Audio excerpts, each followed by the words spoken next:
قائد اعظم کے پاکستان کی ایک مثال، عمر کے اسلام کے نام پر تعمیر کیا گیا ایک وطن، جہاں دور عمر میں بکری اور شیر ایک ہی گھاٹ سے پانی پیا کرتے تھے، جہاں پر عورت کو عزت و حفاظت کا مقام حاصل تھا، جہاں پر ایک عورت سر اٹھا کر زندگی گزار سکتی تھی۔ آج وہی پاکستان جہاں پر ایک ماں کو، ایک عورت کو، ایک بیٹی کو، ایک بہن کو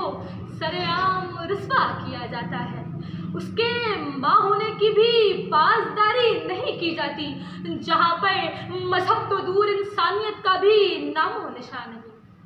یہ دیس ہمارا ہے، جس دیس کے کوچے کوچے میں موت آوارہ پھرتی ہو، جو دھرتی دکھ اگلتی ہو اور دکھ فلک سے گرتا ہو، جہاں بھوکے ننگے بچے راہوں پر پل جاتے ہوں، جہاں سچائی کے مجرم بھی زندہ میں ڈالے جاتے ہوں۔ اس دیس کی مٹی برسوں سے دیکھ جگر پہ سہتی ہے اور اپنے دیس کے لوگوں کو نئے غم سناتی رہتی ہے، جہاں محسنوں اور لیڈرز کو بموں سے مارا جاتا ہو۔ یہ دیس ہمارا ہے، یہ دیس ہمارا ہے، قائد اعظم کا پاکستان اور آج کا پاکستان۔ اگر میں آپ کی نظر قائد اعظم کے پاکستان پہ دوڑاؤں تو معلوم ہوگا کہ جہاں ایک باپ پرسکون ماحول میں ریڑھی لگا کر روزی کما کر اپنے بچے کا پیٹ پال سکتا تھا، جہاں پہ ایک طالب علم کے علم کو سراہا جاتا تھا، اس کی قابلیت کو سراہا جاتا تھا، اس کی قابلیت کی بنا پر اس کو نوکری دی جاتی تھی، جہاں پر سچ کو عروج تھا، جہاں مذہب کی پاسداری تھی،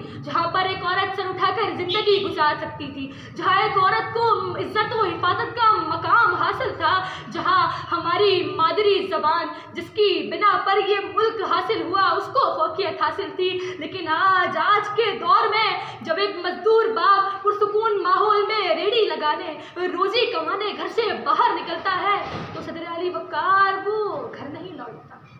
صدر علی وقار وہ گھر نہیں لوٹتا بلکہ کسی دہشت گرد کی بندوق کی گولی کا نشانہ بن جاتا ہے، وہ گھر نہیں لوٹتا۔ صدر علی وقار، اس کے بچے دروازہ تکتے رہ جاتے ہیں لیکن وہ گھر نہیں لوٹتا، مارا جاتا ہے۔ جہاں ایک طالب علم کی تڑپ میں گھر سے باہر نکلتا ہے تو وہاں دوپہر ہوتی ہے تو فون جاتا ہے، اور ماں جب فون اٹھاتی ہے تو بولا جاتا ہے کہ بچے درسگاہ سے جنت چلے گئے، وہ بھی مارے جاتے ہیں، وہ بھی کسی دہشت گرد کی بندوق کی گولی کا نشانہ بن جاتے ہیں اور مارے جاتے ہیں۔ جہاں ایک عام آدمی، ایک شخص اسلام کی تبلیغ کے لیے گھر سے باہر نکلتا ہے تو صدر علی وقار سانحۂ تیز کام کی طرح وہ بھی آگ میں جھلس کر مر جاتا ہے، گھر نہیں لوٹتا، مارا جاتا ہے۔ تو یہاں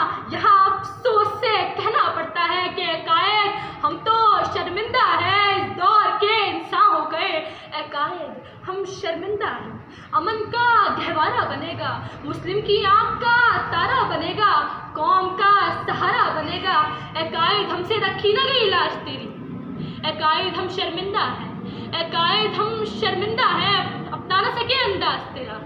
وہ قوم ہوئی بے والوں پر، بننا تھا رشے شہباز تیرا۔ اے قائد تجدید وفا ہم کرتے ہیں اور آج یہ وعدہ کرتے ہیں اپنائیں گے ہم آئندہ ہر طور تیرا انداز تیرا۔ اے قائد ہم شرمندہ